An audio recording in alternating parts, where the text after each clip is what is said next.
जी, मैं हारून की सास हूँ। हारून मेरा दामाद भी है और मेरी बहन का बेटा भी है। रियाज नामी शख्स ने इस हारून को लेके गया 2 दिन के लिए। 2 दिन के लिए लेके गया और तीसरे दिन किसी आदमी को भेजा कि ये 5,000 लो, हारून हारून हारून ने दिए हैं। तो मेरी बेटी है जो, उसने कहा कि मेरे शोर कहाँ गए। बोला आपका शोर पंखे में लगा और मर गया। मेरी बेटी ने बोला कि क्यों, मेरा शोर ऐसे कैसे मर सकता है। बोला नहीं, मर गया। फिर मेरे बेटे और दूसरे वहाँ के जो लोग थे वो कश्तियाँ लेके ढूंढने के लिए निकल गए। 7 दिन के बाद लाश मिली जिसको कोई भी निशानात नहीं थे।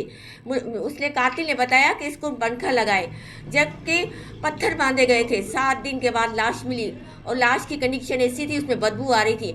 हम लोग गए विंदर थाने में, हमने कहा इनका पोस्टमार्टम करो। कोई हमारे साथ ताउन नहीं कर रहे थे, कोई भी हमारे साथ ताउन नहीं कर रहे थे। फिर हमने शोर मचाया। फिर उन्होंने लिख के दिया कि आप ऐसा ही मतलब टामा, सेवल टामा में जाओ। वहाँ पर हम लोग गए, लेकिन बॉडी ख़राब हो चुकी थी और डॉक्टरों ने कहा कि सूबा बलूचिस्तान का है, हम लोग यहाँ पे इसको नहीं रख रहे। लिहाजा हमें दोबारा फिर डाम आना पड़ा। फिर हमें मतलब कि बॉडी बॉडी ऐसी हो चुकी थी कि वो दफन के काबिल नहीं थी, इसलिए हमें मतलब रखने के काबिल नहीं थी। हमने उसको दफन करवाया।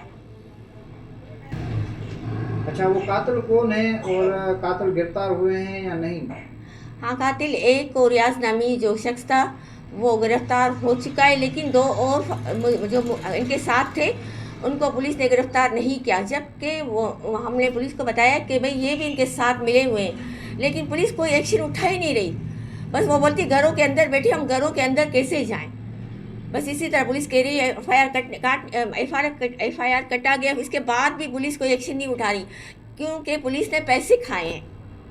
अच्छा, वो कातिल का नाम कातिल का नाम है रियाज, इसके वालिद का नाम इस्माइल है, वो भी डाला है। जी। अस्सलाम वालेकुम। मैं हारून की कज़न हूँ। मेरा जो हारून है उसके साथ बहुत नया ज़्यादती हुई है, मगर कोई एक्शन नहीं उठाया जा रहा है। उसके साथ कत्ल हो चुका है। वो जो बंदा है रियाज नाम का, उसकी तो एफआईआर हो चुकी है, मगर उसके साथ जो 2 बंदे असलम और उसका बेटा, मगर उनके ऊपर कोई एक्शन नहीं हो रहा है। कोई मतलब उनको गिरफ़्तार नहीं कर रहे। पुलिस को हम लोग बोलते हैं तो वो कह रहे कि वो घर में बैठे हुए, घर से हम नहीं उठा सकते। मेहरबानी करके उनका जो है ना उठाया जाए, उनसे मालूमात किया जाए कि किस तरह हमारे बंदे को कत्ल किया था, आखिर क्या उसका कसूर था, क्या गुनाह था। हमें इंसाफ दिलाया जाए, हमें और कुछ भी नहीं चाहिए, हमें इंसाफ दिलाया जाए।